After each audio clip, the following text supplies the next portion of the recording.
नमस्कार दोस्तों। आर के योजना यूट्यूब चैनल पर आप सभी का स्वागत है। सभी पेंशन धारक ध्यान दें। वर्ष 2024 में यदि आप पेंशन लेना चाहते हैं तो आपको 3 कार्य करना अनिवार्य है। अन्यथा आप वर्ष 2024 के अंतर्गत पेंशन नहीं ले पाएंगे। आपकी पेंशन बंद भी हो सकती है। अब वह 3 कार्य कौन से हैं और किन पेंशन धारकों को करने हैं, संपूर्ण जानकारी इस वीडियो के माध्यम से आपको मिलने जा रही है।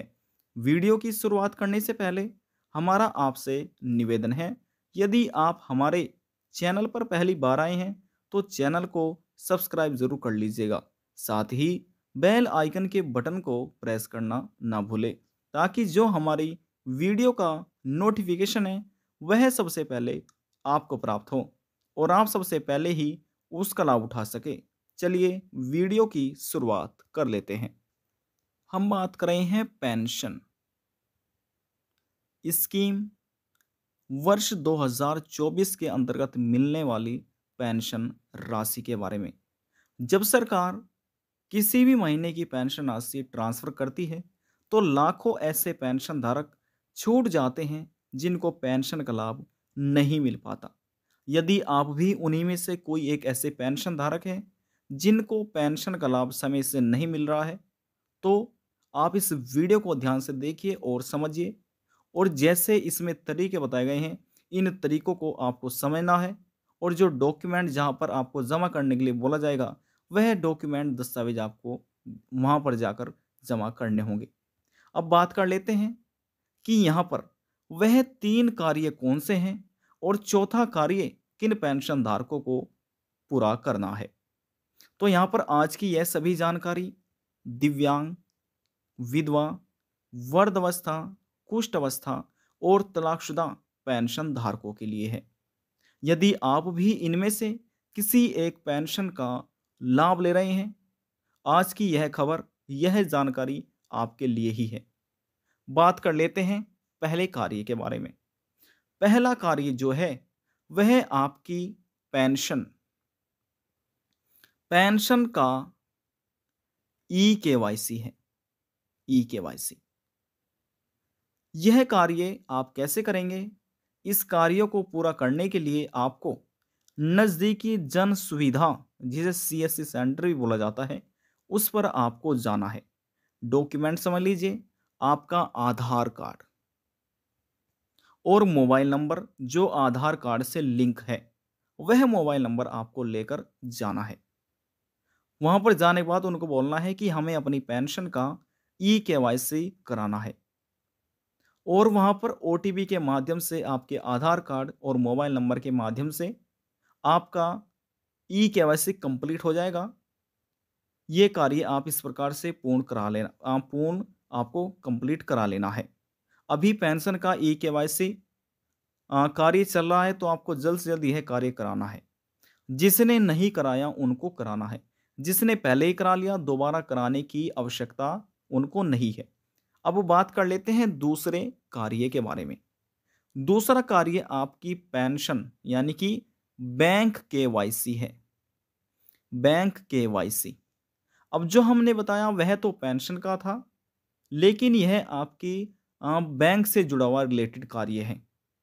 अब इसमें आपका जो आधार कार्ड है, आधार कार्ड की आपको एक फ़ोटो स्टेट करानी है।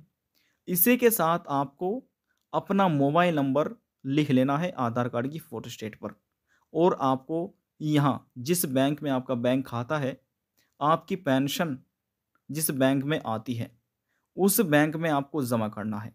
सबसे पहले आपको ये कहना है कि हमें अपना बैंक केवाईसी कंप्लीट कराना है, अपना बैंक केवाईसी पूरा कराना है। तो वहाँ पर जो अधिकारी बैठे होते हैं, वह अपने लैपटॉप में देखकर बताएंगे कि आपके अकाउंट से आपका आधार कार्ड लिंक है या नहीं।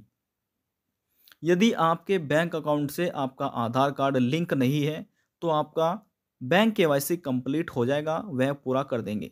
और यदि क्या नाम पूरा नहीं है तो पूरा कर देंगे। यदि पहले से ही लिंक है तो दोबारा कराने की आपको आवश्यकता नहीं है। 2 कार्य हो चुके हैं। बात कर लेते हैं तीसरा कार्य के बारे में। जो तीसरा कार्य है, यह भी बहुत महत्वपूर्ण कार्य है।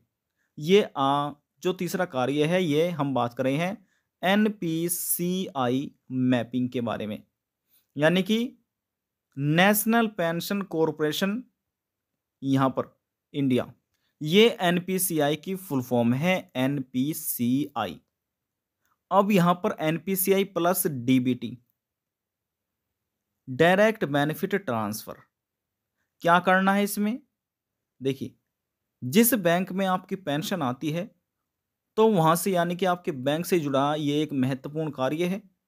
वहां पर उनको बोलना है कि हमें अपना अकाउंट नंबर एनपीसीआई मैपिंग कराना है, MAPPING, मैपिंग कराना है।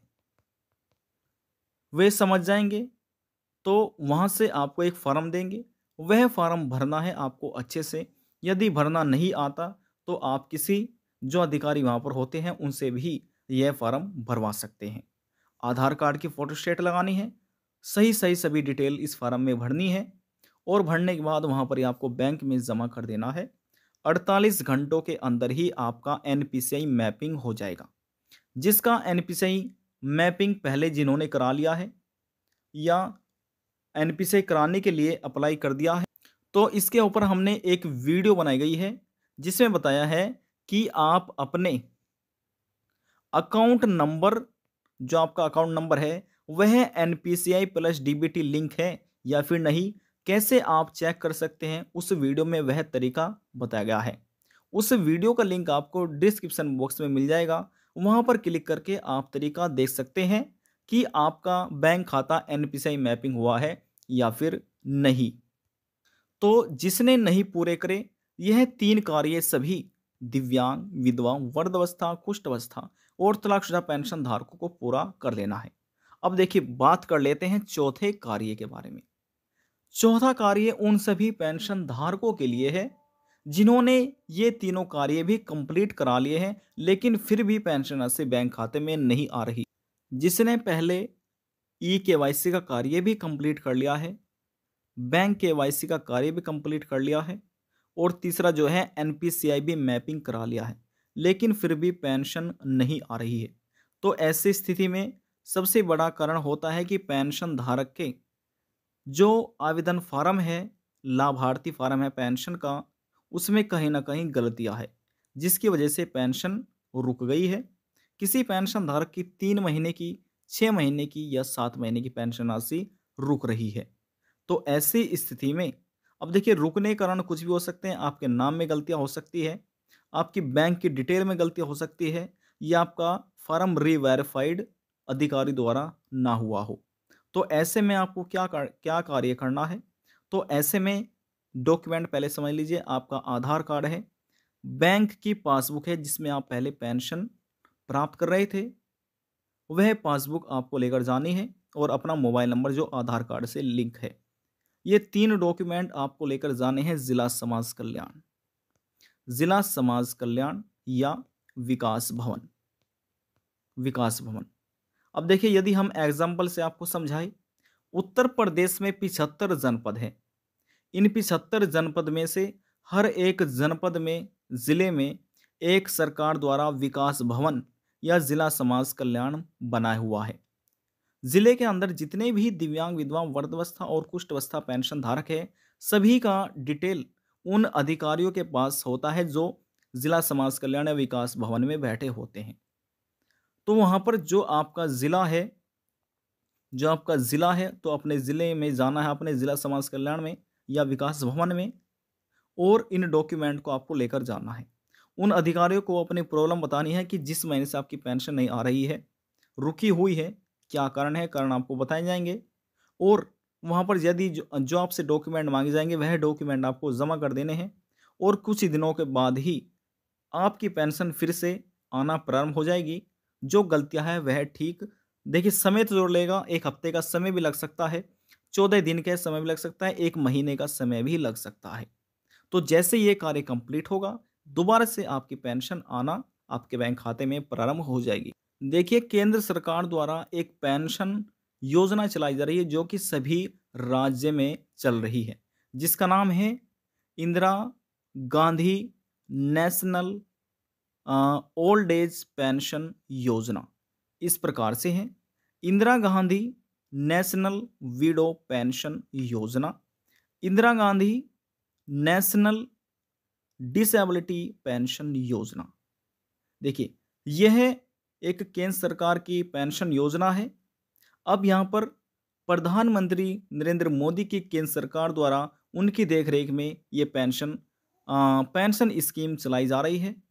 जिन्होंने इस योजना के अंतर्गत आवेदन किया हुआ है तो उनको सरकार की तरफ से पेंशन भी दी जा रही है। आज की जानकारी में बस इतना ही। यदि आपको हमारी दी हुई जानकारी पसंद आई तो वीडियो को जरूर लाइक कर दीजिएगा। आपके एक लाइक से हमें बहुत ज़्यादा मोटिवेट मिलता है।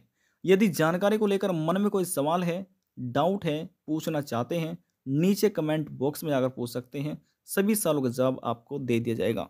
लास्ट में हम निवेदन यही करेंगे, चैनल को सब्सक्राइब और साथ ही बेल आइकन के बटन को प्रेस करना ना भूलें। अब हम आपसे मिलते हैं नेक्स्ट वीडियो में एक और नई जानकारी के साथ। जब तक के लिए जय हिंद, जय भारत।